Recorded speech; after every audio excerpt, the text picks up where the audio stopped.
Hello. Good morning. Good evening. Good afternoon from wherever you're joining in the USA. Can everyone hear me? Making sure we're live now.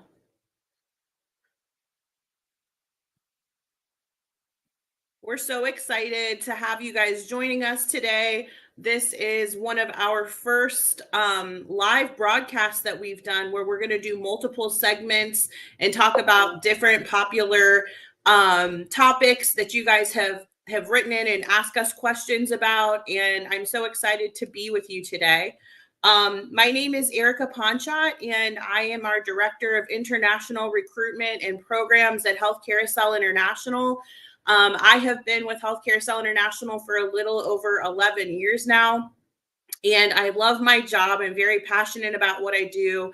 I'm so excited to be able to help so many of you and your families immigrate to the United States. And I'm going to be joined by several of my favorite colleagues here at Health Carousel today, and we're going to just talk through various different questions that you guys have asked us about. One of the exciting things that recently happened for us, for the second year in a row, we were voted the largest international nursing staffing agency in the USA. So that's a pretty big deal. And we're very proud of that. And we're so excited to be helping all of you. So the first segment that we are going to talk about today are featured locations. So we are going to plan on going through some different locations in the USA to kind of educate you guys on different states and the weather and why you would maybe want to move to a place like Ohio. That's what we're going to talk about today. And I am joined today by my colleague Kelly. She is our Director of Marketing at Health Carousel International. And she's going to actually talk to us a little bit about Ohio. Let's get started, Kelly. Kelly, I cannot hear you. I think maybe your mic is muted. Okay, there we go. Well, thank you, Erica, and good morning or good evening, everybody. I'm really excited to be here today to talk about Ohio. So Ohio is in the Midwest, and it's a region known for its hospitality, strong work ethic, and central location in the United States. So let's go on and kind of play a little game here, and we'll test your guys' geography knowledge here. So this is the map of the United States, as you guys are all familiar with. But where do you think Ohio is? There are four quadrants. Kelly, can I give a hint? Sure. Because Ohio is the heart of it all. It's kind of shaped like a heart. Good hint. So there's four quadrants here. Which quadrant does everybody think Ohio is in? And then we'll kind of drill in from there. Go ahead and chat in the comments where you guys think Ohio is. I'm looking forward to kind of seeing what you guys think. Somebody said, Megami says number 2. I think that's correct. Okay, that's a great guess. Now, number 2 was correct. Yep. Oh, now a lot of people are saying number 2. Okay. All right. Within this new quadrant, where do we think Ohio is? 1, 2, 3, or 4? New quadrants. Dexter says 3. That's right. Dexter, that's a pretty good answer. There it is, Ohio. Yes.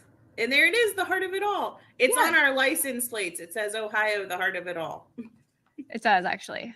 So Ohio is actually home to Health Carousel and where I was born and raised. And Erica, I think you were born and raised here as well. Yes. So we are excited to kind of jump in and talk all about Ohio. So kicking things off, I just wanted to briefly talk about Ohio's region. So as I said before, Ohio is a Midwestern region. We are known for our hospitality. We're bordered by a few different states: Michigan, Pennsylvania, Indiana, Lake Erie, Kentucky, yep, West Virginia. But the ones that I have starred here are ones that are relatively bigger cities like Chicago. We also have Columbus and Pittsburgh. So I just took a road trip. I just took my sons to Chicago a few months ago. It's an easy drive. Like, it's about 4.5 hours to drive from Cincinnati to Chicago, and lots of good shopping and food there. Yeah, absolutely. Ohio is a great location for a lot of great weekend trips. And I think you can get down to Florida in about, I think, 12 hours road trip. So it's really a great destination and a great place to live. So welcome to Ohio. We're going to spend about the next 10 minutes kind of really diving into Ohio, our culture, traditions, the climate, and things like that. So throughout any of the presentation today, if you guys have any questions that come up, feel free to chat them. We'll do our best to address questions as they come in, but we'll also have a dedicated time at the end of the episode to answer all of your guys' questions. So let's get right into it.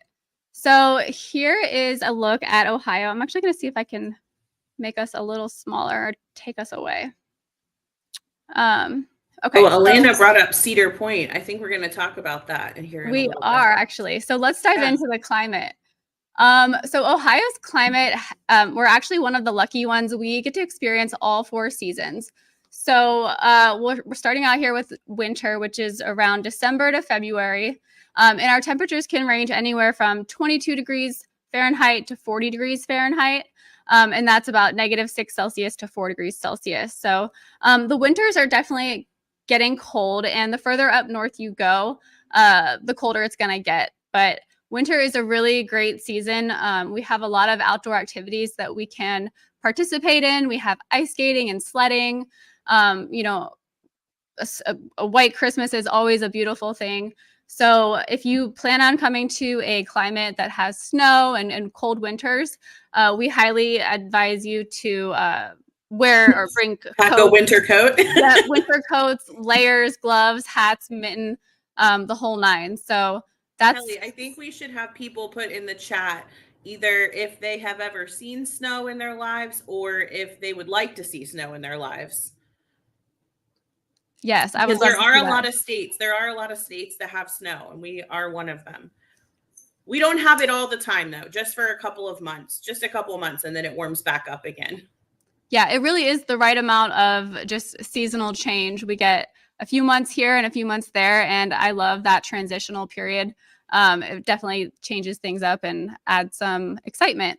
So moving on, after winter comes spring. So spring is from around March to May, and things start to warm up in the spring. It's one of the most beautiful times in Ohio with all the flowers blooming everywhere. We have our parks coming back to life after winter, and it's really a great time to enjoy hiking and picnicking or attending different kind of outdoor activities like spring festivals or concerts. Really, we have so much to offer in Ohio during the springtime. And then we get into the summer. So summer is around That's June. my favorite. That's my favorite season. I love spring, so I'm a spring baby. Okay. Yeah, so summer is also a really fun time in Ohio. That's from June to August. And temperatures can really range anywhere from around 65 degrees to, you know, it says here 85 degrees Fahrenheit, but that could really go up as high as 95. Sometimes we could hit 100, but that's not really going to last long. You know, the weather is usually pretty good. We do have a little bit of a higher humidity here, but all around our summers are beautiful. And there's so much to do. We have a lot of outdoor activities like kayaking or, you know, swimming pools, different summer sporting leagues. We have the Reds baseball and all of that. So summer really is a great time to get outside, enjoy some sunlight. And when you're in Ohio, you really get to experience all of those seasons. And then the last but not least, fall. So that's where we're at today. And yeah, so fall is when the leaves start to change color. It's really probably the most beautiful time in the Midwest is when the trees start to turn from green to these bright yellows, bright reds. It's just the most beautiful thing you'll ever see. And we are about to hit that. So I'm really looking forward to getting outside, going to some parks, hiking. It's so beautiful here during the fall time. It's like it just starts to give a little relief from the hot summer months, and then everyone wants to dress warm and wear plaid. Kelly has plaid on today. I have plaid on today. I know Elizabeth, our director of legal and immigration, has plaid on today. We were all very excited about the fall weather. Exactly. Yep. So yeah, as you can see, Ohio truly Yeah, does. pumpkin spice. Wait, great. I have to say this because Gans Reyes brought up pumpkin spice season, and that is exactly right. We love that. It is definitely pumpkin spice season around here. PSL lattes are chef's kiss.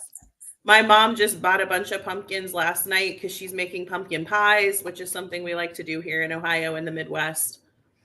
Yep. And the beauty with Ohio, like a few other states, is that we really truly do get to experience all 4 seasons. So we get, the snowy winters to the really hot summer days and everything in between. So, compared to other places around the US, we really get to have a nice variety. Ew. Yep. All right. So moving on to the next little segment here. Within Ohio, let's talk about our culture and lifestyle. So as I mentioned before, Ohio is known for its Midwestern hospitality.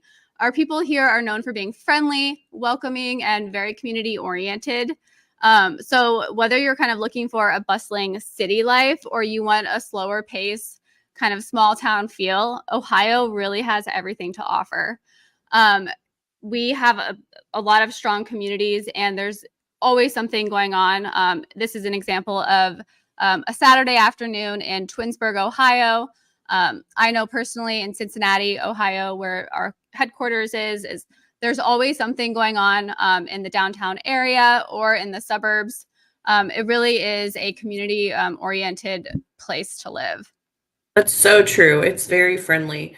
Gans brought up the pumpkins for Halloween, so I had to put a plug in because we have a really amazing zoo here in Cincinnati, and they have a festival going on right now with, I don't know, like thousands of jack-o'-lanterns that everyone's been going to see that are like lit up at night. They do a Christmas festival as well where it's like thousands of lights, but right now everyone's going to see the pumpkins and the jack-o'-lantern, so that's exciting. Absolutely. I can't talk about Ohio without mentioning Ohio State University. So, Ohio also has a rich culture heritage that includes state fairs, county festivals, and other community celebrations. But one thing that's bigger than really probably anything is Ohio's football. It's really not just a sport here, it's kind of like a way of life. And the Ohio State Buckeyes has a really big rivalry with our neighbor, Michigan. So there's always a lot of fun banter and competition kind of going on around the office or within friend groups. So really like football is another really great pastime and part of kind of our lifestyle and traditions here in Ohio. Also kind of moving on, Ohio is becoming increasingly diverse. So especially in cities like Columbus and Cincinnati, we are definitely attracting growing numbers of immigrant communities.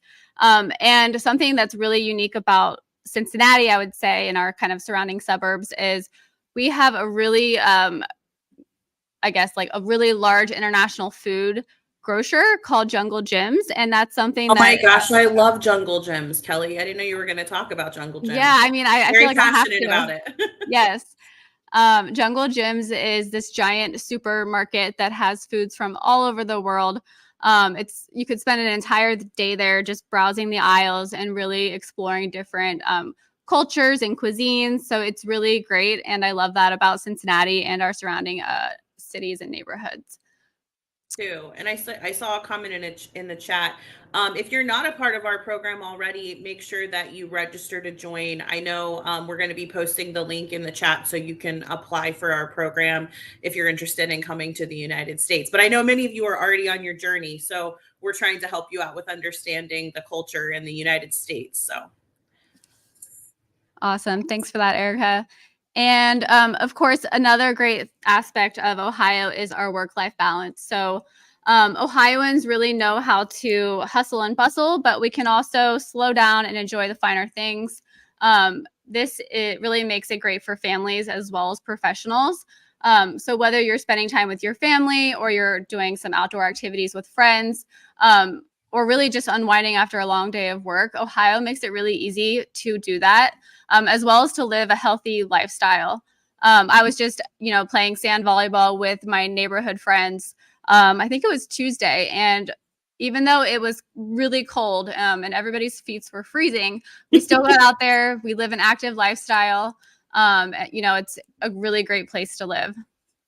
I want to Yep. just I want to bring up something I saw in the chat here. One of our candidates said that Ohio appears to be a great state, but they're concerned about the cold for their kids. And Kelly, I know I have two kids. They're teenagers now, healthy and strong, 15 and 17-year-old boys, and they've grown up here in Ohio and experienced the cold. And then also you have a really young daughter, Sophie. Do you want to talk a little bit about the cold and how that works?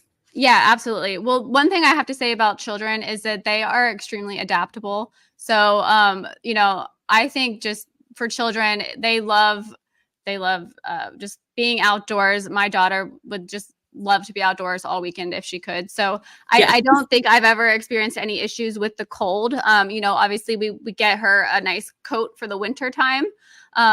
It's also important to note that for child safety reasons, children shouldn't wear a coat in the car seat just because of the extra padding that it adds, and it's not going to keep the seatbelt nice and secure. So that is one thing to consider, but there are lots of ways around that.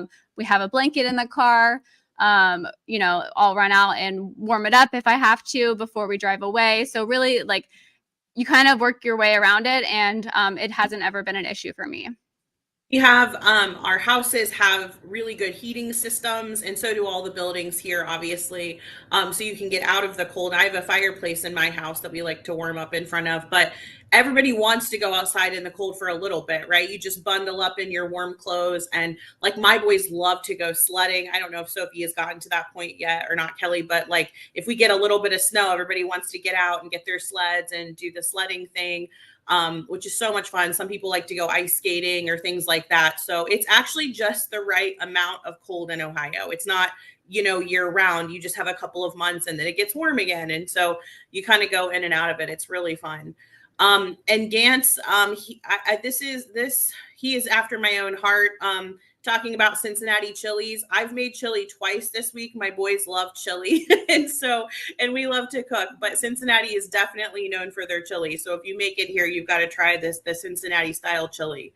Yes, and there's two places in this presentation today that I've worked at during my high school years. Really? Yeah, Okay. Skyline is one of those places. So Skyline is one of the two really chili restaurants that we have here in Ohio. So it's, a hot dog with Cincinnati style chili, cheese, onions, mustard, or you could put all that on spaghetti. So yeah, that's a really interesting food concept. If you are interested in that, feel free to Google it. It might not look that appealing, but I promise it's very tasty.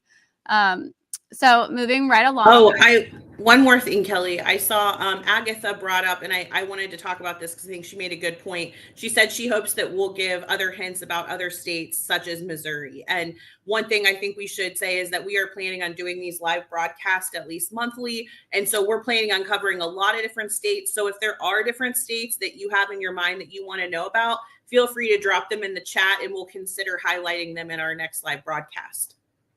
Yep, absolutely. And we will get into cost of living with Ohio later on. So keep the questions coming and we'll do our best to address those as we see them. So let's get into Ohio's attractions. So whether you're into outdoor activities, amusement parks, or more cultural events or, arts and sciences, Ohio really has something for everyone. So starting out with our nature attractions, you'll see a picture here of Cuyahoga Valley National Park. This is one of Ohio's natural beauties. It's also one of the most scenic parks in the Midwest. This park is perfect for hiking and biking and spotting different wildlife, birds, and taking photos. There's a lot to do at Cuyahoga Valley National Park. I personally have not been, but in the area where we live in the southwestern corner of Ohio, we have a lot of great nature trails and county parks that are really well maintained. And the parks are really something that someone with children, we're constantly at different parks. So we really love our parks. Another must-see in Ohio is the Cincinnati Zoo and Botanical Garden. Erica mentioned this one earlier. We have a ton of, rare endangered species, and it's really such a beautiful place. So things like that really exist all throughout the state. Columbus, Cleveland, Toledo, Akron, Hamilton, Ohio, all of these places have access to nature, parks, and different activities related to that. So next we have amusement parks. So I saw it in the comments earlier, but yes, Cedar Point. Cedar Point is actually one of the largest amusement parks, I believe. And it has over 17 thrilling coasters. So it's a really popular destination for adrenaline junkies. And they really come from all over the world. I am not an adrenaline junkie. I do not like roller coasters, so I'm staying away. And you'll see actually in the background, Cedar Point is positioned in northern Ohio, right on the lake. So we have also Lake Erie to the north, and that offers a beautiful setting for people that live in northern Ohio or people that come in to visit. There's beaches, there's lake life, and all of the activities that kind of come with that. We have boating and tubing and water skiing. So there's really a lot to do all throughout Ohio. I'm gonna interject one thing, Kelly, here. Thank you guys so much for continuing to comment on the states you do want to hear about. We will absolutely take those into consideration, because if you haven't heard it already, but Healthcare Cell International has clients in so many different states. So we want to make sure that we're highlighting all of the states. So we'll continue to take that feedback. And then let's see here. Somebody asked about the price of an apartment in Ohio. Ariel, we're going to get to that. Kelly has another slide about cost of living and what rent rates generally look like in Ohio. So I just wanted to plug that. Awesome. Thanks, Erica. All right. So moving on, a little bit of our sporting scene here in Ohio. This is a picture of downtown Cincinnati with two stadiums you can see in this photo. At the far left of the photo, towards the middle bottom, you'll see our Bengals stadium, which I believe is called Paycor Stadium. That's for our football team here in Cincinnati. And then you'll see the Reds baseball stadium, which is kind of down on the right side. That's for baseball, Major League Baseball. There's also Major League Baseball teams, I believe, in Cleveland, if I'm not mistaken. We also have a football team in Cleveland. I'm not entirely sure what Columbus has. Browns, boo. Okay, yep, we have soccer. Columbus has Ohio State Buckeyes. That is what they are known for. That's that and their food and shopping and diverse scene there. Absolutely. There's hockey. There's the Columbus Blue Jackets. Yeah. We also have tennis and pickleball, and we have all. Don't forget about soccer. That has sort of taken off in the United States, and Columbus has Columbus Crew because my fiance is a Columbus Crew fan, and then we have FC Cincinnati. So soccer is getting to be really popular here. Yeah, I love that. And just to answer your question, Janice, yes, Ohio is extremely pet friendly. I would say personally, I think 99%, if not 100% of apartments would accept animals or pets. So there could be a small pet deposit or a monthly pet rent. I know at where I live, I pay around $40 a month to have a dog. And that seems like a pretty typical rate. But there could also be apartments where there's no fees. So Ohio absolutely help our candidates get their pets here. The travel and housing team sent through pictures of someone's cats the other day. We get them their little passports. It's really cute. It sure is. Okay, and then moving on to the arts and cultural scene. So Ohio has a lot of different options when it comes to arts and culture, but the one I'm going to showcase here is Blink. It's an art and light festival. It's actually the biggest art and light festival in the world. And they do a lot of really cool things. They do projection mapping onto buildings. They have different light exhibits throughout the city. And so it's really, I think it's like either a full weekend or 2 weekends. We attract thousands and thousands of people from all over. And it's really kind of like a walking tour of the city with all of these different art installations in a lot of different creative ways. So like things like that are really cool. And Cincinnati and Ohio really attract a lot of interesting and creative arts and sciences. Yes. Lindsay brings up a very good point in the chat. She said a lot of what you're talking about is also true for surrounding states such as Kentucky, Indiana, Michigan, and Pennsylvania. That is absolutely 100% true, because it's a region, so the weather or like the culture doesn't just stop just because of the state line. So our general region is very much kind of like this. And there was one other thing Lydia brought up about natural disasters. And I think that's a good one to bring up, Lydia, because I know a lot of people probably watch the news and have seen the devastation that's happening down south with the hurricanes right now. And Ohio, we have some weather in like the spring, especially. We tend to get a lot of like thunderstorms, rain, which I know a lot of you are very familiar with in the countries that you live in. The scariest thing that can sometimes come up is as tornado warnings. But I know Kelly can probably attest to this. I've lived in Ohio now for, I don't want to say my age, but over 40 years. And, while we do see weather come through and we'll see like tornado warnings, I've never personally experienced devastation from a tornado. So it's very rare. So you might hear about that or see that on the news, but it's very rare. Kelly, I don't know if you have anything to add to that. Nope, I don't. I do remember one time as a child in elementary school, I think we had to go into the hallway for a tornado drill, or there was a tornado warning, but that's my only experience with tornadoes. Which is a good point, because we're prepared for that. So like your school was prepared for, if there was a tornado, they knew what to do in order to keep you guys safe. Absolutely. Okay, so the topic that everybody's kind of been asking about, cost of living. So yes, yes, this is a really important factor when kind of deciding where to live.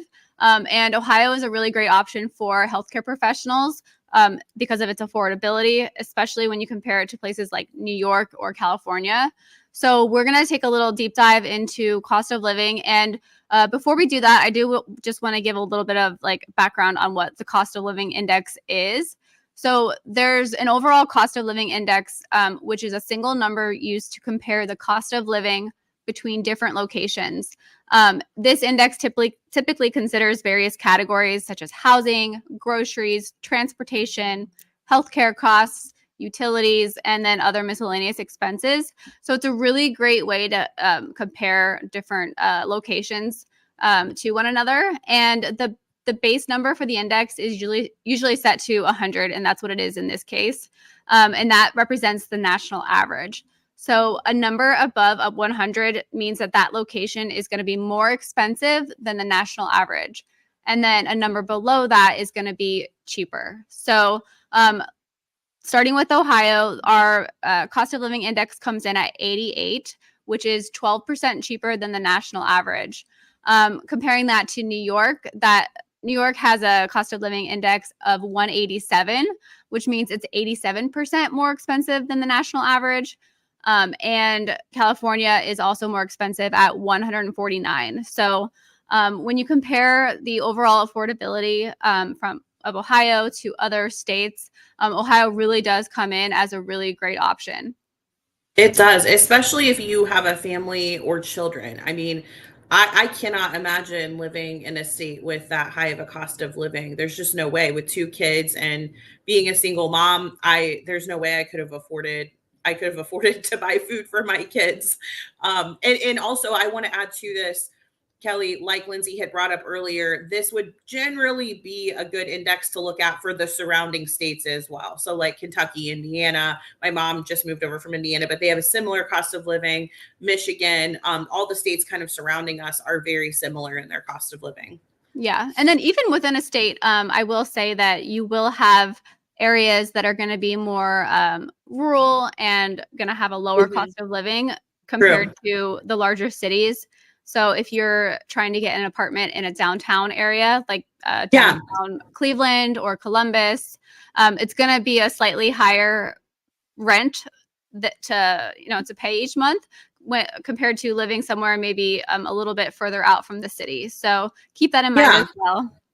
Because Kelly, you and I, like we work, so Healthcare sells offices. We're in Cincinnati, Ohio, but I live about 30 miles north of here. You live probably 20 miles north of here. And where we live is a little bit more moderate for families to live in. Our rent is a little bit different there. So it is an easier way to live, to kind of move a little bit further out from the downtown area. That's a really good point. Yeah, and I was living in the downtown area 2 years ago, and then I had my daughter, so I moved to the suburbs, just like a lot of people do. It's a slower pace of life, but you still have access to the city. It's just a quick 20 to 30-minute drive, very minimal traffic in Ohio, as with most of the states, except for maybe like New York City and LA. But yeah, so moving right along, the groceries. So let's just compare like a gallon of milk.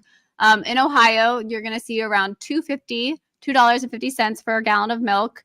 And in New York, that's almost double at $4 a gallon. And then it's slightly cheaper in California at $3.90 a gallon.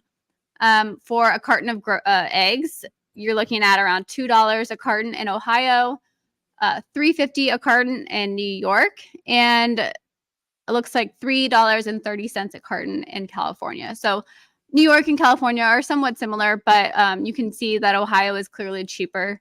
And then for the gasoline, we all need that to kind of get around. Ohio is around $3.20 a gallon. New York is around $3.90, and California is $5 a gallon. And then when it comes to public transportation, Ohioans pay about an average of $62 a month on public transportation. Then we have New York. I actually can't see that number because my slides is covering that up, but it does look more expensive, around $120. 127 a month. Okay. Yeah. Thank you. And then California is actually a little bit cheaper there, around $81 a month. So that's probably related to, the New York public transportation system is a lot different than what we have available to us in Ohio. And then in California, it's also going to be pretty different than New York as well. So I do see a question from Grace about crime rates. So I'm just going to pop that on. Regarding crime rates, each state carries its own risks in terms of crime. While safety remains a priority for all, it's not always possible to prevent unfortunate events or predict when they may occur. I completely agree. Thank you, Grace, for sharing that. Moving right along. I'll chime in here really quick on the crime rates. I think something that I always like to bring up to our candidates in my years of talking to you guys is, generally in your own cities where you live, the areas that are like lower crime rate areas to live in or higher crime rate to live in. Like I would know here where I live in my town is very safe. Like I live in a more rural area and it's very family oriented. And I've, like I said, lived in Ohio for the majority of my life. And I've never felt unsafe here. I've never witnessed a crime, but there are certain parts maybe in a downtown area that I probably wouldn't walk in the middle of the night because I know that there might be some things happening there that I don't want to get involved in. So that's kind of that way for almost every city. Of course, there are more metro cities that might have more, like a higher crime rate, such as Manila. I mean, that's one of the most dangerous Asian cities in the world, if you look it up. But you kind of have to buffer what you're reading on the internet with like common sense as well. Like, I've been to Manila several times and I know in Manila where it's safe to be and maybe where it's not safe to be. So it's very similar in cities in the United States as well. All right. So that wraps up. Oh, no, just kidding. We have a little bit more about Ohio. And again, this is going to really apply to most states in the United States. So when it comes to public schools and higher education, Ohio has its strengths for sure. It's an excellent option from our public schools to world-class universities. We have areas like Dublin, which is closer to Columbus, or Hudson. They are known for their top-rated public schools. And this makes Ohio a really great place for people with families and children. When it comes to higher education, so you're looking at universities and different colleges. We have some really renowned universities, including Ohio State University, the University of Cincinnati. We have Case Western Reserve University, Miami University. The list goes on. And Ohio's in-state tuition is also more affordable compared to some of the private universities or out-of-state options. So there are a lot of options when it comes to higher education. And we also have access to, online programs and different things like that. And I have to do a plug for Healthcare Cell International and our scholarship program, Kelly, because if you are a nurse with Healthcare Cell International and you are working with us on assignment in the United States, we have opportunities for you to, do additional assignments and have your entire advanced education paid for. Whether that's you want to accomplish getting your bachelor's degree, your nurse practitioner degree, your doctorate degree, we have all different options, and we will fully fund that as long as you're on assignment with us at one of our healthcare facilities. Absolutely. Okay, so let's move on to public transportation and accessibility. So Ohio offers a good mix of transportation options. In larger cities like Cleveland and Columbus, you'll see more public transportation, including things like the buses and a light rail services. We also have a bus in Cincinnati, or some of the smaller cities will also have a bus system. However, you will find that most people in Ohio do get by or get around by having their own personal car. So that's really important when you're living out here in the United States. That's what the majority of people rely on. Here's just a picture of a typical highway in suburban Ohio. As you can kind of see in the distance, things are pretty spread out. It's not as walkable as places in other parts of the world. You will have pockets of that from town to town where there are walkability improvements. But in general, to get from point A to point B, you're going to need your car. And you can see here why. The roads are huge, and it takes a car to get around. I did want to just show this because I think it's a little interesting. Ohio does have an Amish community. And so it's not uncommon or unheard of to be driving through Ohio and come across a horse and a buggy. It's not something that I see every day, every year even, or even every decade. I might have seen a horse and buggy maybe once or twice in my life when traveling from southern Ohio up to the north. So, you're not going to run into this every day, but I thought it was a cute little picture to really give a little bit of insight into what Ohio's roads really look like, and more of a suburban or further away from the cities. This is a very typical road, but it's not so typical to really see a horse and buggy every day. So fun fact. Yeah. And then the next thing here is really a good kind of transitional photo to help us talk about our emergency services. So here you can see it's obviously winter time after a fresh snowfall, and the road is clear. It does, obviously it's wet and there could be some black ice, but we have a really great emergency services system. We have crews that come around with salt pretty much right when the snow starts. And for the most part, they're working really hard around the clock to make sure our roads stay safe and stay free from ice and snow and things like that. So while it is beautiful, there's also that side of things. So just wanted to let everybody know that it's really nothing to stress about when you're in the Midwest or locations where it's going to snow. It's pretty normal, and we're prepared to kind of handle those circumstances. Anything to add to that, Erica? No, you did a great job. I think that's awesome. Okay. Well, then moving right along, our community safety and quality of life. So Ohio, I think I've said this before, but we offer a safe, family-friendly environment. And that's especially true, in suburban areas where our crime rates are typically lower than the national average. You can see a photo here from a local fair. It really kind of captures the essence of the community that you'll find across our state. And whether it's just your friendly neighbors or a local police officer, you're going to be able to interact with different people. You'll usually see a police officer or, the firefighter. Oh, there you are. Okay. Yeah, different, professionals providing these kinds of services. They'll be present, and we have a lot of great policies and procedures in place to keep our families safe. Alrighty, so just kind of wrapping up, Ohio is a really well-rounded place to live. It offers affordable education, reliable transportation, and really, I would say it's a perfect place for families. So keep the questions. You sold me on it, Kelly. Great. Well, I keep the love questions coming. Ohio. Yep. Love to address those towards the end, and then we will move on to our next segment.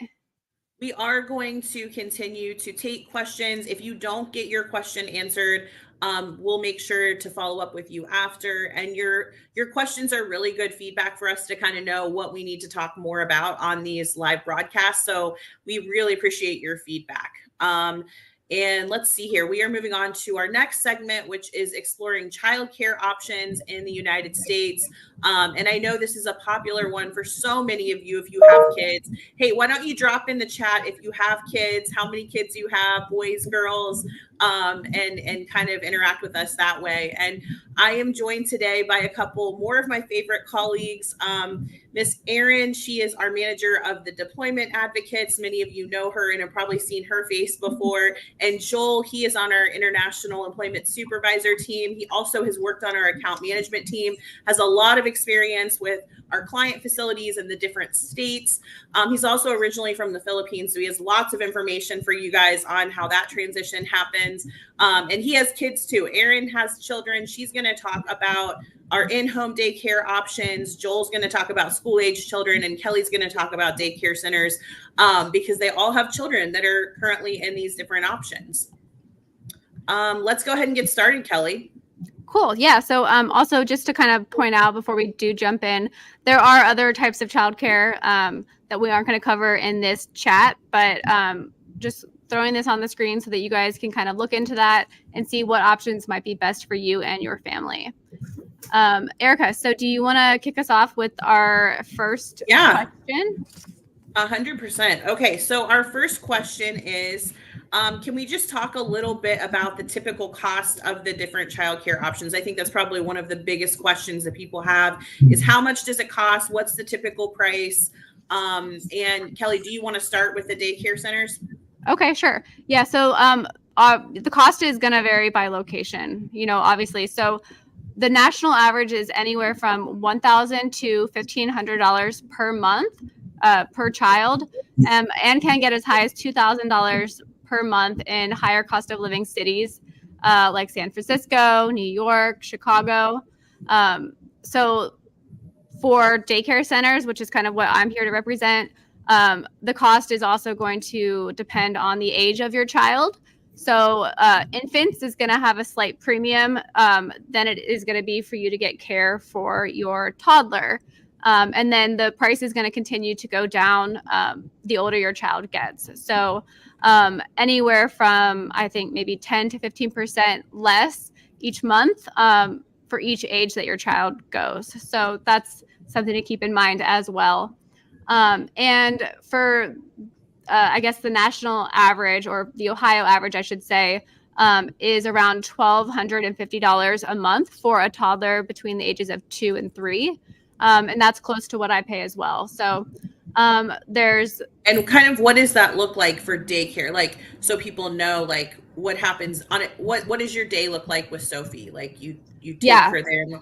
Well, I want to give the other people a chance to kind of weigh in on the cost so that this can really help people compare and contrast like the different options. But I do think we have some questions later on about what that day looks like, what all of that stuff includes. Another thing just to say before I let Erin kind of chime in is the cost could also change a little bit depending on the services that are included. So for me, I know that my daycare offers all of our meals and snacks, and they also offer the wipes. We have to supply our own diapers, but it's really helpful to have them be preparing the meals, and that gives us a lot of just free time back to not be preparing that. But would love to hear kind of Erin's point of view on what her experience has been with in-home daycare. So I first want to define in-home daycare. I know when I first looking at childcare options, I was a little confused on what all of them meant. So in-home childcare means I drop off my son to someone's home and there are other kids there, like a daycare center, but it's in-home. So my son is a year and a half, and he has been at 2 different in-home childcare with one. The first one was about $30 a day, and now he's in one $50 a day. So the difference in the two, so the first one he was in did not provide any meals.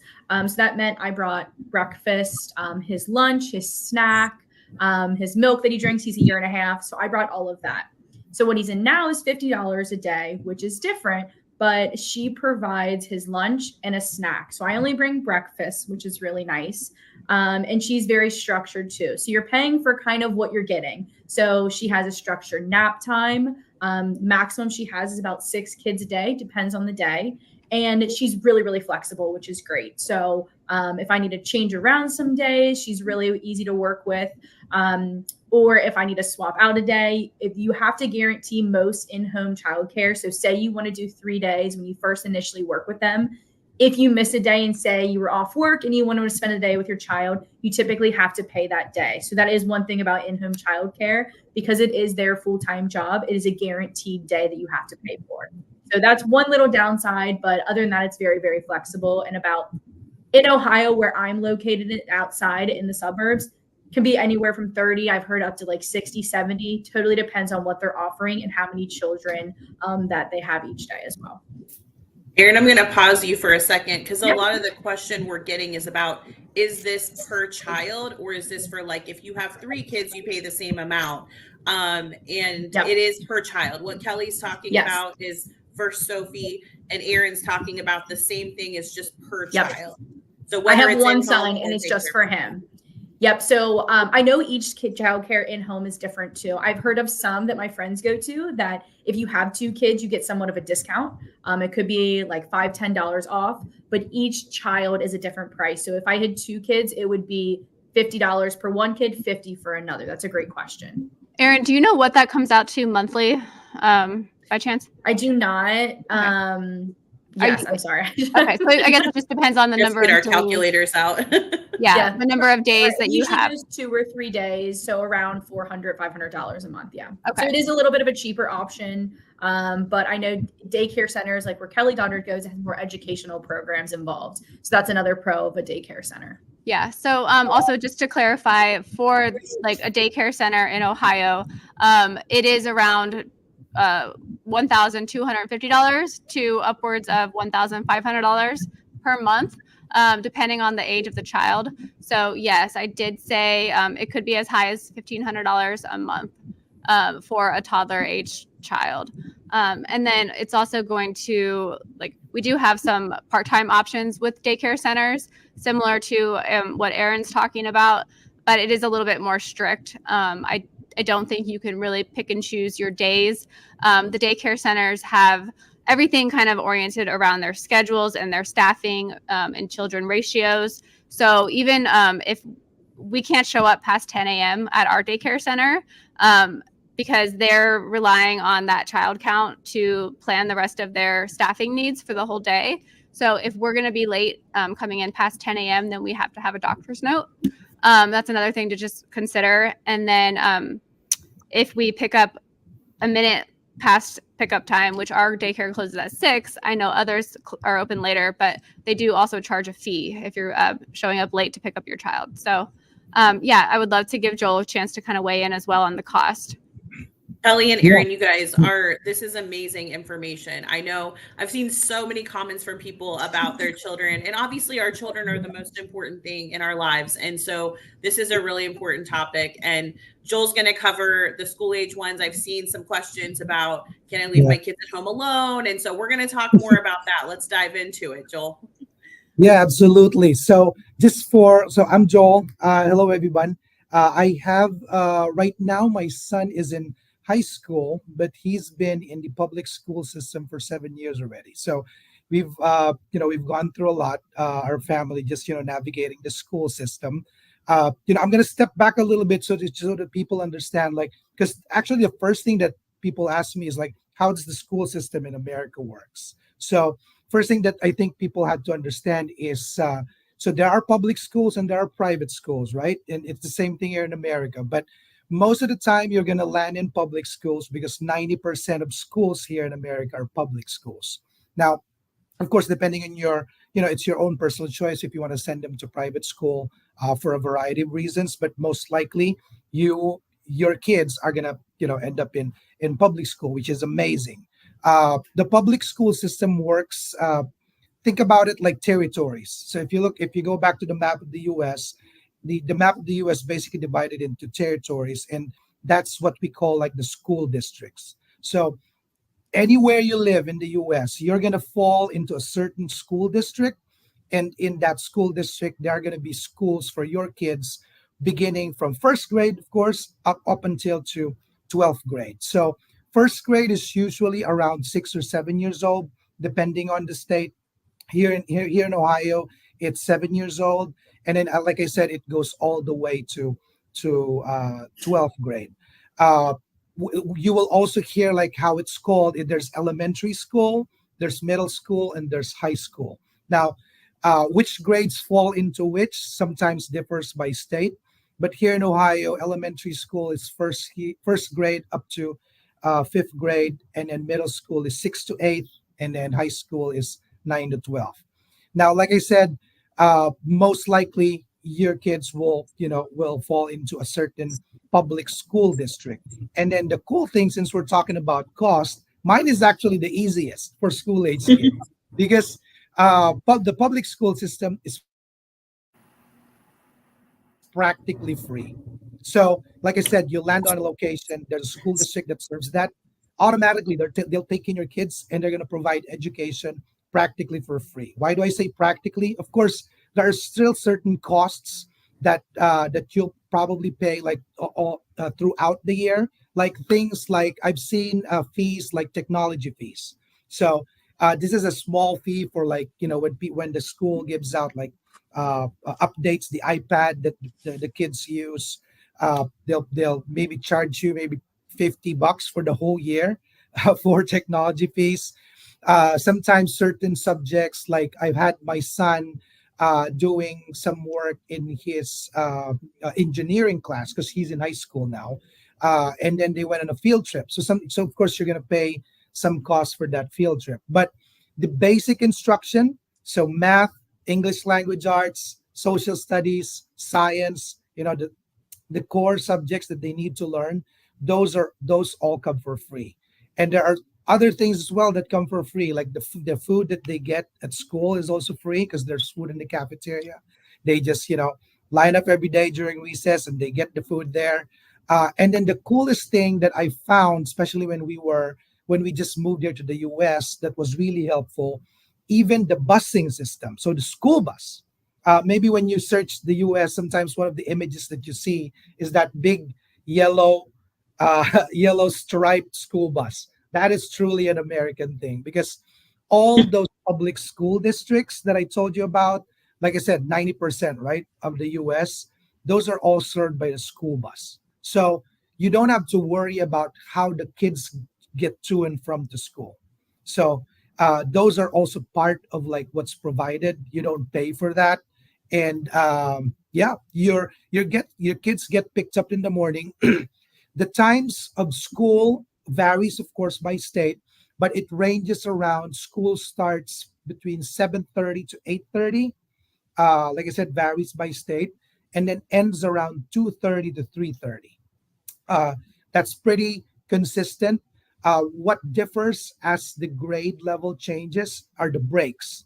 The younger the kids are, there are more breaks because, as we know, kids, have a little shorter attention span, so they need more times for recess, more times to get out, and have physical education, PE.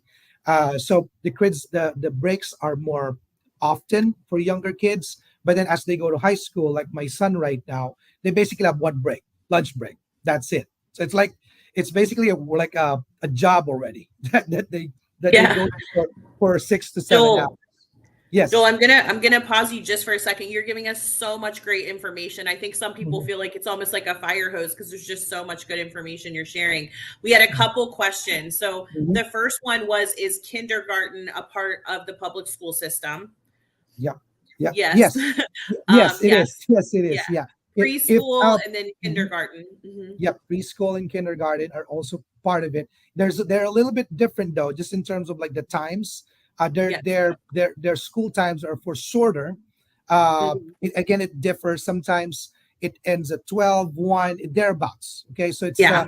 like 4 to 5 hours tops. They're gonna be Yes. in school. Their And the other, curriculum are different, of course, right? Because they're much yeah. younger. Yeah. Yes, their attention spans, again, much shorter. Yes. The other question Gia had was, does the school bus go to your house to pick up your kids and then take them to school? It's a great question. Yeah, that's a great question. Well, the school districts will try their best, of course, to literally pick up your kids in front of your house. But take note, of course, like in a school district, there's like thousands of people, like Mhm. from first grade up to 12th grade. So they will make the logistics works basically in such a way where your kids will, like my kid has never walked more than 2 blocks to get to his school bus. So 2 blocks is like what, I would say around 150 meters. So they never walk more than that to get to the school bus. Sometimes you get lucky, they literally drop it off like right in front of your door. So Yeah. usually during summertime, they will to get out a survey to all families in the school district, just to know where everybody are, and from there they get the bus, basically the bus route and the bus Yeah. times when your kids will be picked up. But again, my kids have been in school system for 7 years now, and that is probably the best thing that we Yeah. take advantage of, the busing system, because all of you all like that are watching here, like are going to be working, right? You're going to be in full-time work. You're going to be out of the house, so you're always you're thinking about like how do my kids get to school. So that answers your first question. And then like I said, they pick the kids up, bring them to bring them home. So another thing that I wanted to talk about as well is like, so the schedules, I talked about the schedules. It ends at 2:30 and 3:30. Some of you all might ask like, okay, first thing, I think I saw one question already a while ago, like can I leave my kids alone, like in at home? So Great that question. yeah, that is a good question. Every state again is different. Just looking up Ohio, they don't actually prescribe a certain age for for someone to be left alone in the house. They have some certain questions though, some guidelines that basically talks about like the maturity of the kid, right? And in how he can, take care of him or herself, in terms of like, feeding, just making sure that the house is secure. So they leave it up to the parent, but of course, because your kid's best. I would tell you though that my kid, I started leaving him at around age 12, and that's around like middle school. So that's some the age that I was comfortable with. There are some states that there's prescribe an age. I know like Illinois prescribes says that the kid has to be 12, and then if the kid has a younger sibling, they have to be at least high school, which is like 14, 15, to be able to take care of the younger kid. So just make sure to search for that in for every state. But yeah, you'll know your kids more, and in that regard. Now, And for mine, Joel, just and Mhm, yours were probably the same when they mhm. were younger than 12. So they would go to, like, Aaron has an in-home daycare. Yeah, Mine would go before school to someone's home, and then the bus would pick them up. And yes. then after, they would go to someone's home, and then I would pick them up from Mhm. that person's home after work. So they still had before and after care until they were old enough to Yeah. get off the bus by themselves and be alone. Yep, exactly. I was actually going there because Okay. it talked about the schedule, right? So Yeah. you'll think about it like 3 o'clock they end. So what do they do after 3 o'clock? I get off at work at 5, right? So there are after school programs that the school district Yeah. themselves provide. So usually these after school programs happen in the school. So school bell rings, everyone goes home except for a certain group of people who would stay after school. Sometimes they'll do homework. Sometimes they'll just go to the library and read books. For younger age kids, they will have maybe playtime. But there are options.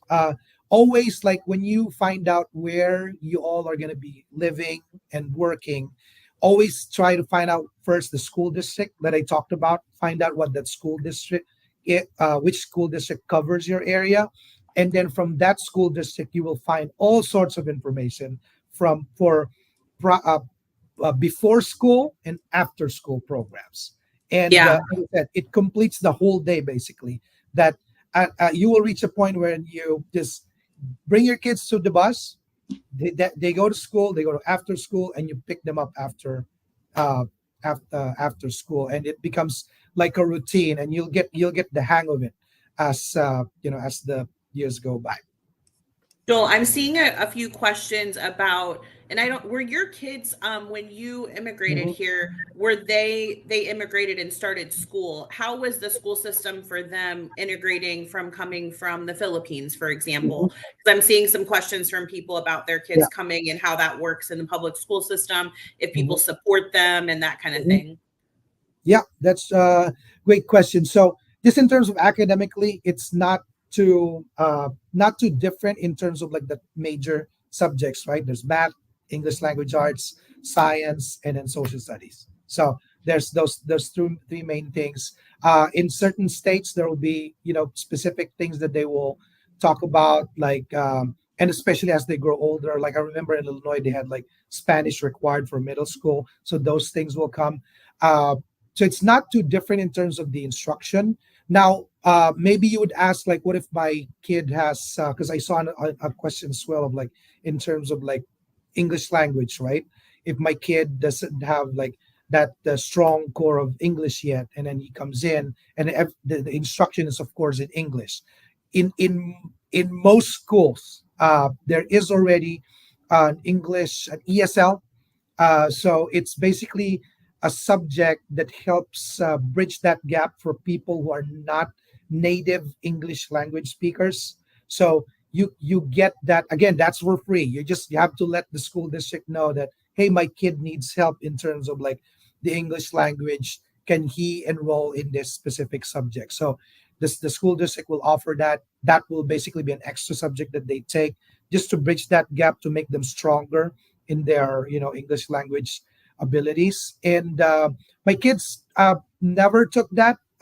It's uh, they quickly assimilated. You can what I basically did was have them try the usual uh, course first, and then have the teachers tell me, like, are they struggling to keep up, and then they will tell you like, hey, my kids, your kids will probably need to go through ESL class. And yeah, they work it out. Like I said, everything, all the services that your kids would need education wise are going to be available to the school district. That's the best thing about the public school systems here. um I see another question here, like in terms of like what you need. It's pretty easy. Like the best thing to do, like I said, is once you find out where you guys are going, where you probably are going to be living, find out the school district. And then the school district, every school district has a website, and then you can just like look at it, like all the documents that they'll be needing. It's probably going to be the basic things, birth certificates, transcripts from their old school if they're already in school. But that's going to be your main go-to. And Joel, you're an international employee supervisor now, and one of the things that's part of what you do here is help our candidates as they get to the United States know what these things are. So, once you get to America, you may be able to work with Joel if you're lucky enough, but there's all kinds of other amazing people he works with. But if you have questions like this, they're going to be there to help coach you through these very specific scenarios that you might have when you start to register your kids for school in the United States. Yeah, yeah, absolutely. Let's see here. So we've covered a lot of this. Yeah, Erica, if you don't mind, I'll jump in. There were just a couple Sure. of like pointers that I wanted to Okay. share out there. So since you're going to be coming from another country, I highly recommend kind of joining different groups through Facebook. You can find mom groups or parent groups in the city or the town that you're going to be moving to, and it's a really great way to connect with families who may be looking for childcare or who could help point you in the direction of really great daycare centers. You can also go through other networking things like your church or other community establishments. So online, there's lots of great resources. Head over to Facebook or any platform where you can connect with other parents in the location that you're going to be going to. And in addition to that, reach out to your current assignee. They are a wealth of knowledge on everything related to the USA. So yep, that's all I wanted to add. Thanks, Joel, for joining for the childcare segment and giving us all of your great insights. Absolutely. Yes. I just want to echo what Erica said. When you all guys get here to the US, there is a full circle of support that will be welcoming you here in the US. I'm part of that support team. So if you have any like specific questions, because like I said, some of the specific questions will be very school district specific or like location specific, and that's the time where we can discuss some of those specific questions that you have. But thank you for having me, and good luck to all of you all in your American dream journey. And I'm going to put a plug in here. If you are not already a part of the Passport USA and Healthcare Cell International program, make sure that you click the link in the chat and register to join. We, pride ourselves in the support that we provide to our candidates, and everyone you've seen here today, obviously, they're my colleagues and they're very passionate about their jobs and wanting to support you guys and help you be successful in the United States. And so we're really excited to have you a part of our program or joining our program. And let's see here. I am joined by another one of my colleagues here, Lindsay. She is a director on our marketing team, and she's going to talk to us about something really new and exciting that we've done. This is kind of a revolutionary thing. It's brand new for us, and it is Nursing Careers Week. It's a global virtual event. It's designed to empower and inspire nurses. And Lindsay's going to talk to us more about it today. Awesome. Thanks, Erica. Thanks for having me. Yeah, so, let's get Oh, sorry. No, go I was ahead. just going to ask you to go ahead and share with us kind of like what is Nurses Careers Week? Because this is a new thing for us. And if you want to share with the team what that is, I think that would be amazing.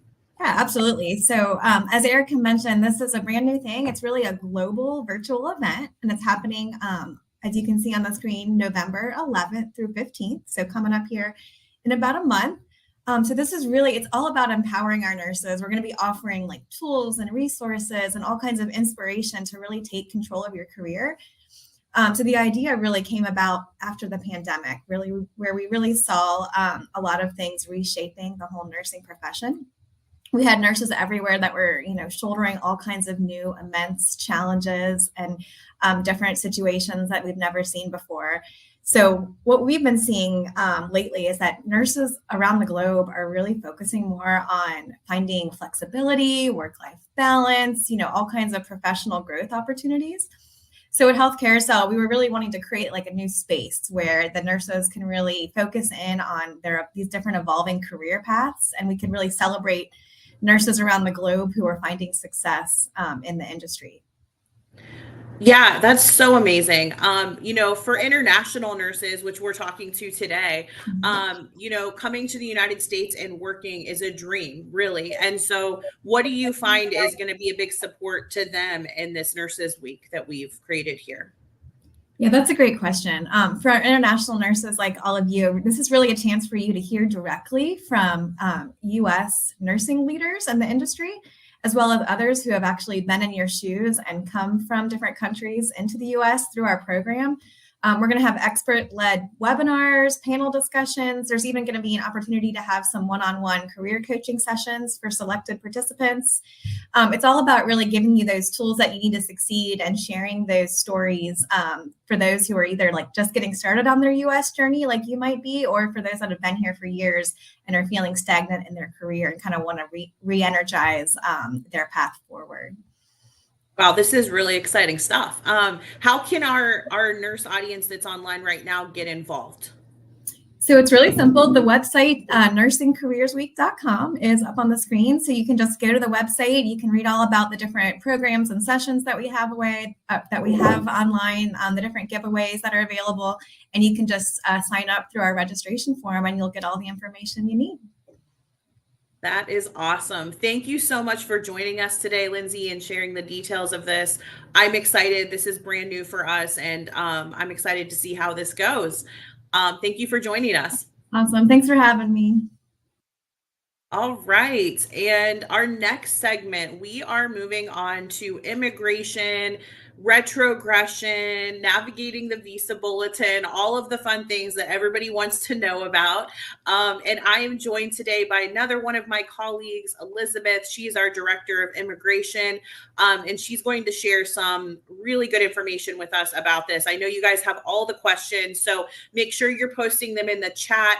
At the end of Elizabeth's segment, we're going to have a live Q&A, and we'll try to get to all your questions. If we do not get to your individual question, no worries. You can reach out to your associate, or your associate will contact you to make sure we try to get your questions answered, because I know every single person's journey is kind of like a fingerprint. You all have your own paths. Not everyone follows the exact same path. So make sure you're posting your questions. And without further ado, I'm going to let Elizabeth take the mic and share some great wisdom with us about the Visa Bulletin and retrogression.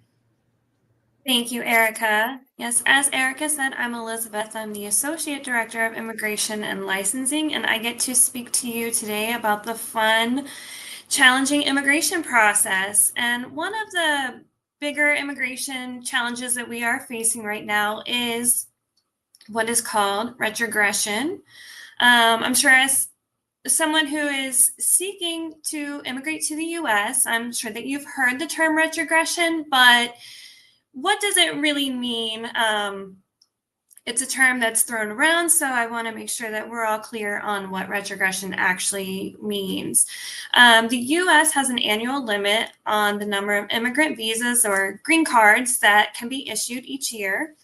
This limit is broken down by visa category as well as the applicant's country of birth. Now, visa retrogression occurs when the immigrant applications exceed the number of visas that are available, that the U.S. government has available to issue. And that is what causes a backlog that we call retrogression. And so how do you know if you're retrogressed? This is going to be determined by a few factors, including visa category, like I said, and your country of birth. And the big one is your priority date. A priority date is your place in line, essentially, for the immigrant visa. It's determined by the date that USCIS receives your immigrant petition, or the I-140 immigrant petition, and the ETA 9089, that for our registered nurses. For other occupations, such as medical technologists, it will be the date that the ETA 9089 is submitted to the DOL. Our registered nurses and our medical technologists have a slightly different path in the green card process, but ultimately the same type of applications and petitions that are filed. For both, the priority date is locked in and it belongs to you when USCIS approves the I-140 immigrant petition. You will then use this priority date to see how retrogressed your wait is in reference to the Visa Bulletin, and I will show you that momentarily. As I briefly mentioned, part of the visa allocation is based on the applicant's country of birth. The one exception is called cross-chargeability. Cross-chargeability allows an applicant to use the country of birth of their spouse if that spouse is born in a country that is not retrogressed or not as retrogressed. For example, if you were born in India, but you marry someone who was born in Canada, you may use your spouse's Canadian country of birth as yours in order to complete the green card process sooner. It's important to understand, though, the distinction between country of birth and country of citizenship or country of domicile. For immigrant purposes, we're looking at your country of birth, regardless of what your current citizenship is. And so now we're going to move on to the Visa Bulletin. This chart, and you can see on the screen, this is the Visa Bulletin. This chart is the one you're going to want to familiarize yourself with, as it's a guiding document to seeing your place in line. Of course, we here at Health Carousel are constantly monitoring the Visa Bulletin.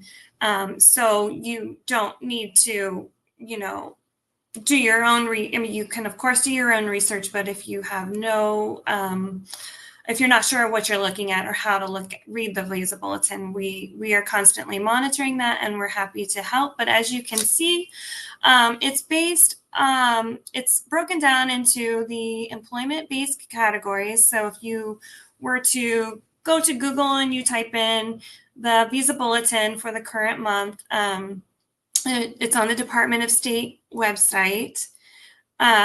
There's a bunch of different charts. So you want to scroll all the way down to where it says employment-based. There's family-based at the top. There's 2 charts related to family-based, and then there's 2 employment-based charts. For our traditional path to the green card is considered a consular process, and that chart is the one you want to reference is the chart A, which is the final action dates. And for our medical technologists and our registered nurses, you're typically going to be what is called employment-based 3rd visa category. And then you want to reference your country of birth, or if you come from a country like India that is listed on there specifically, you can see the priority date is very far and you're married to someone from another country or who was born in a different country, say Canada, for example, then you would reference the all chargeability column for your priority date. If your priority date that is on your I-140 petition is before the date on that chart, that means you are current and you are able to proceed with the final stop process, which is the embassy interview for your green card. If your date is after that date, that means you have to, you're retrogressed, and then you continue to wait until your date advances to being current. The Visa Bulletin is issued once a month, and the chart for the next month is typically available by the middle of the current month. So for example, November's Visa Bulletin was issued at the end of last week. We're still in the month of October, so those who are current in October, you're still looking at October's dates until November 1st, and then we switch to the November 1st Visa Bulletin. For those who are constantly checking the Visa Bulletin on their own, you'll see that the dates did not advance from October to November, but they did advance from September to October. And so why is that? The government's fiscal year runs from October 1st to September 30th. And so on October 1st, the government received their new allowed immigrant visas they can issue. In September, they were running out because that was the end of their year. And so it's pretty common to see retrogression get a little bit deeper in the later portion of the summer. And then in October, the Visa Bulletin will typically advance to some level. And that is because of the way the government's fiscal year runs and the availability of visas to issue. So what does it mean if you don't have a priority date yet, or your priority date is after the cutoff and you are retrogressed? First, if you don't have a priority date, you can still obtain a priority date and get yourself in line for the green card. USCIS continues to process I-140 petitions. Once you have that I-140 approved and you've secured your priority date, then it does become a waiting game. Once the I-140 has been approved by USCIS, they'll send the petition to the National Visa Center. The National Visa Center will either issue what's called a not processing notice, or they'll issue fee bills depending on how retrogressed you are. This will also be the time where you'll be asked to gather additional documentation regarding your background and history, and eventually you'll complete the DS-260 application. And that's going to require extensive history regarding your past employment, past addresses, and places that you've lived and worked. So gathering that information, knowing ahead of time so that you can gather that information while you're in the waiting process, will reduce the burden to you when it comes time for you to complete that DS-260. So while you're waiting, you want to be gathering the civil documents that you'll need. You'll want to be, compiling all the addresses that you've lived in the past 10 years, places that you've worked, so that when it's time to move on to the next steps, you're ready. Additionally, you'll continue to work with our team on licensing requirements for the states that you are going to be, you expect to be working in, any passing the English exam if you haven't done that yet, and other credentialing related items, as well as interviewing at our client facilities so that you can secure your U.S. client assignment, so that when your priority date becomes current and you're called for an interview, your application is complete, you have that U.S. job offer, and you are ready to attend your interview. The compiling of civil documents and background information will also be required for family members immigrating with you, such as spouse or child or your children. So family members, we encourage you to bring your family with you. In some instances, they might need to come at a little later date. You can have your family members accompany you, which means they're going to attend that embassy interview with you at the same time, and then they'll receive their immigrant visa at the same time as you. Or if they're not able to come for whatever reason, you can also do what is called a follow to join, which means you will attend your embassy interview, get your immigrant visa, come to the U.S., and your family will then come at a later date that is convenient for them and for yourself. But that does come with a risk, because if your priority date subsequently retrogresses, then your family will have to wait until your priority date becomes current. So then they could end up taking a little longer to get here than you originally hoped, because that priority date will still come into play if your family members don't join you and come at a separate time. You'll still have to continue to monitor the Visa Bulletin to ensure that they are then eligible to attend an embassy interview. So realistic expectations, really, it's realistic to expect that this is going to be a long journey. There's always something to be done in the pursuit of coming to America, though. Like I talked about, compiling your civil documents, compiling all the background information that you're going to need to provide on your DS-260. And two really important ones that you can do while you're waiting is to continue to work and gain experience, and to practice your English, so that when you are interviewing, you're confident, you have the experience, so that you can nail your U.S. interviews.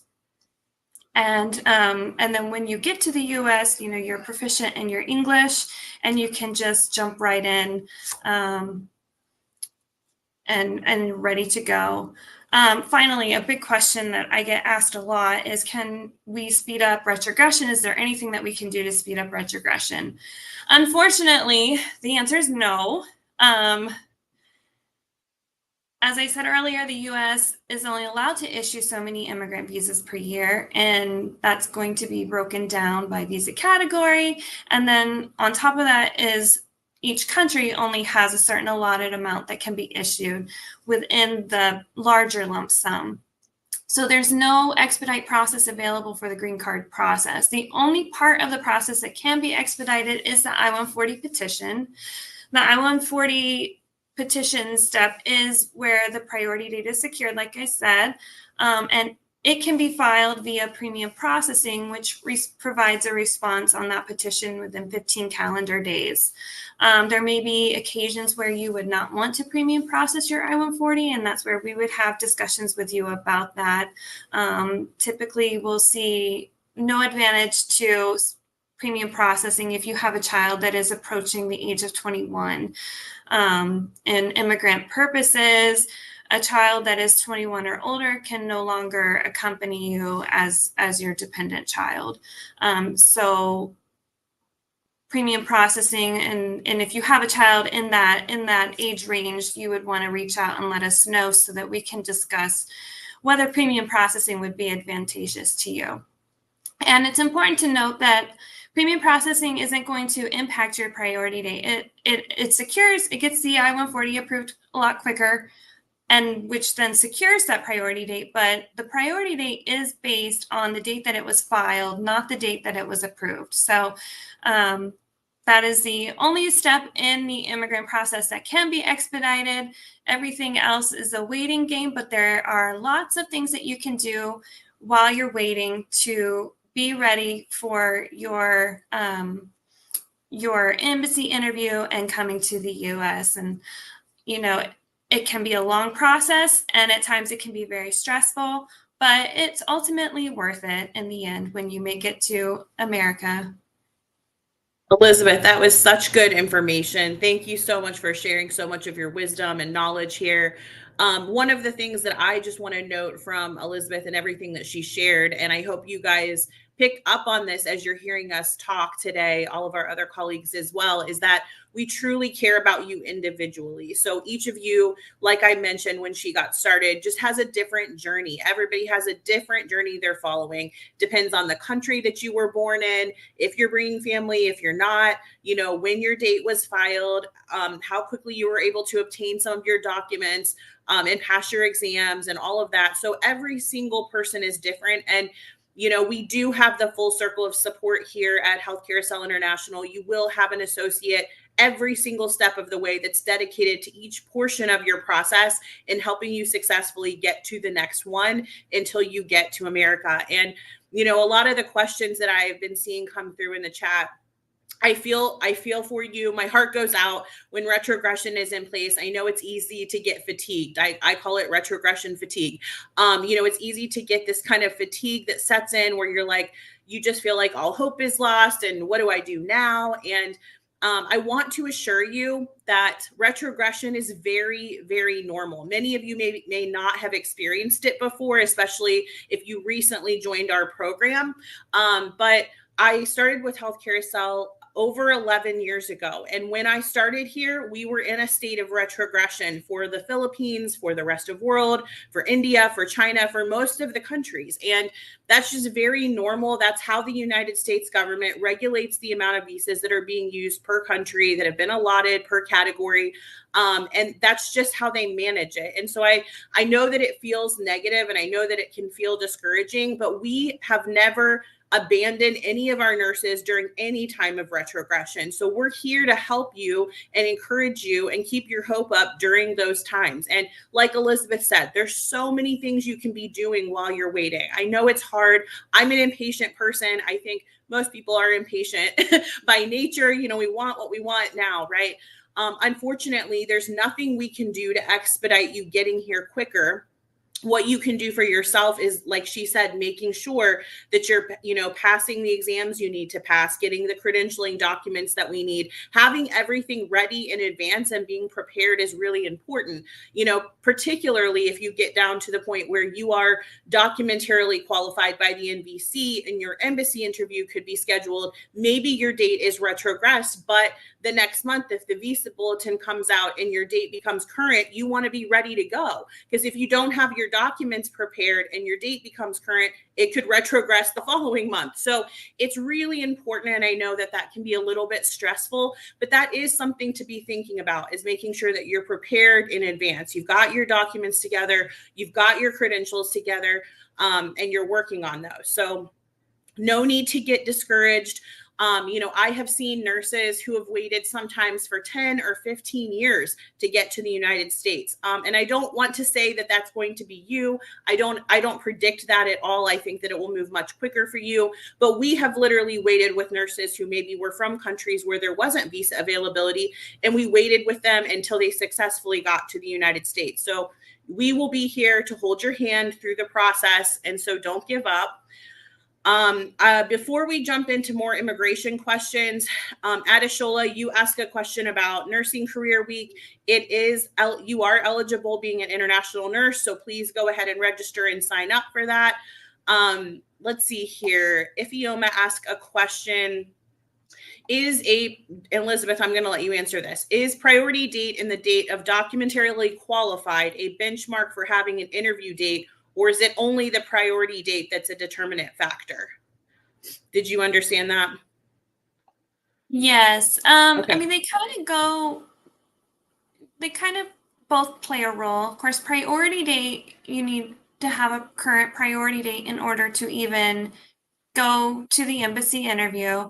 So what's going to happen when your priority date becomes current, and you're documentarily qualified? It's kind of like first in, first out with the documentarily qualified date. So you do want to achieve that benchmark as quickly as possible after your I-140 has been approved. Once your I-140 is approved, the USCIS, the Citizenship and Immigration Services, is going to send everything over to the National Visa Center. And then when your priority date becomes current, then the National Visa Center is going to send it over, all of your documents, your petition, all your paperwork, over to the embassy that you indicated that you wanted to attend your interview at. And then they will be, reviewing everything and looking at that documentarily qualified date as well in order to then get you scheduled for an interview.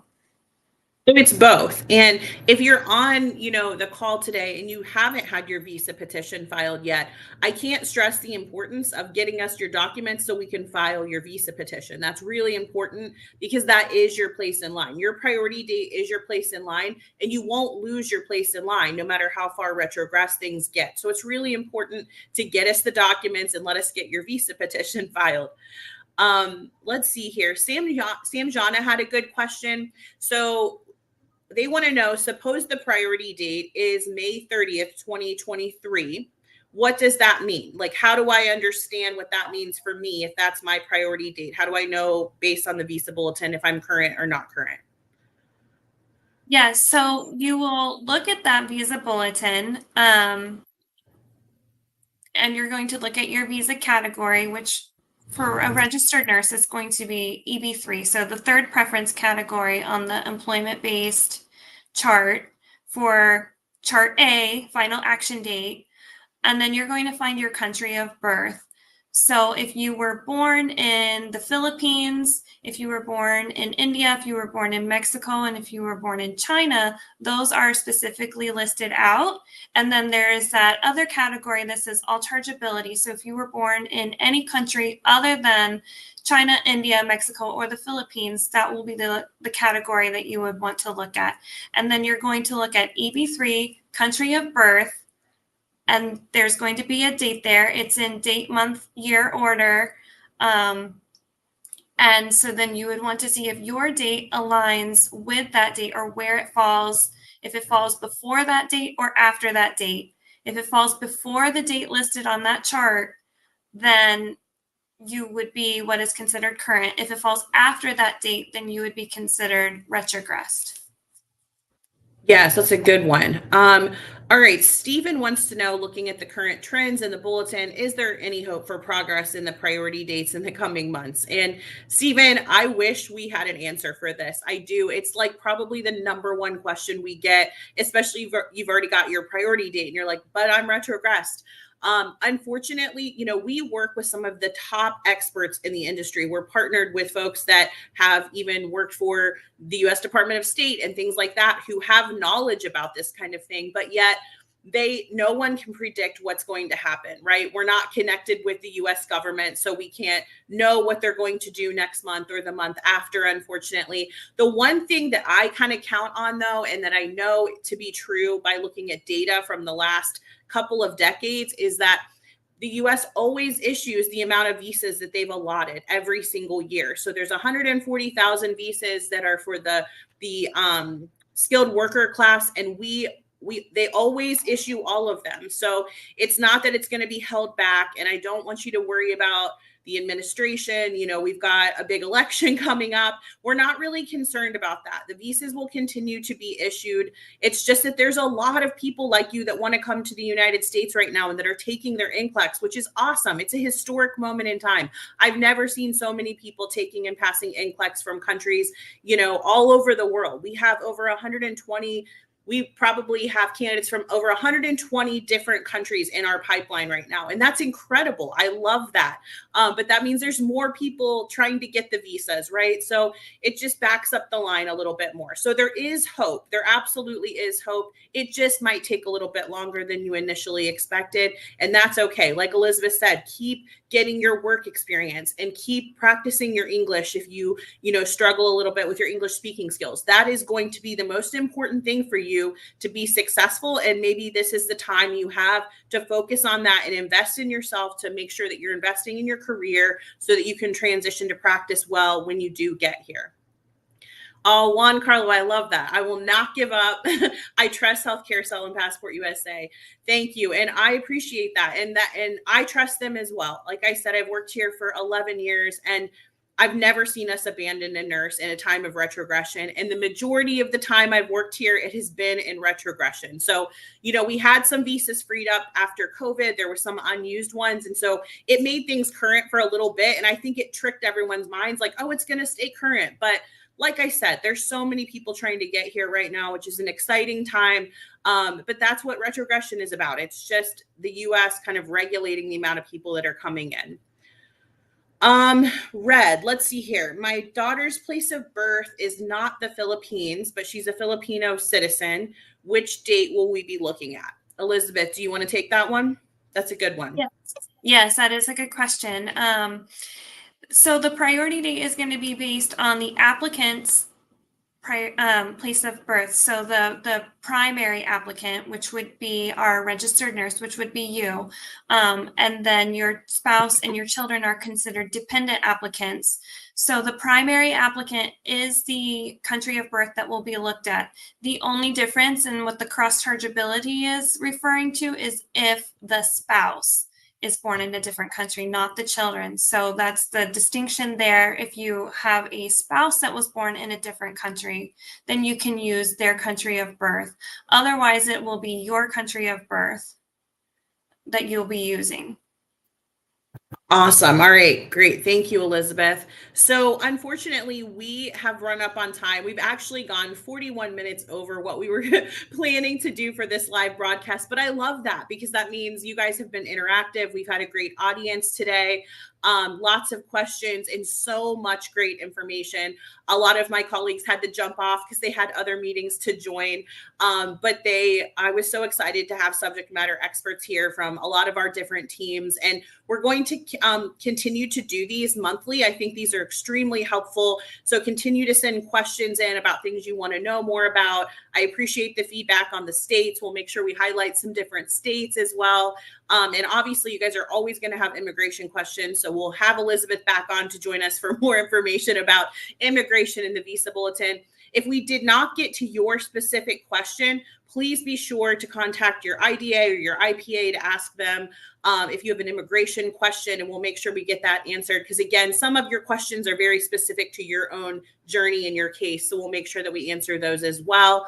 But it was so wonderful to see everyone on today and see all the different countries represented. I do hope that everyone has a great evening or day wherever you're at in the world. And we will see you guys the next time. Bye.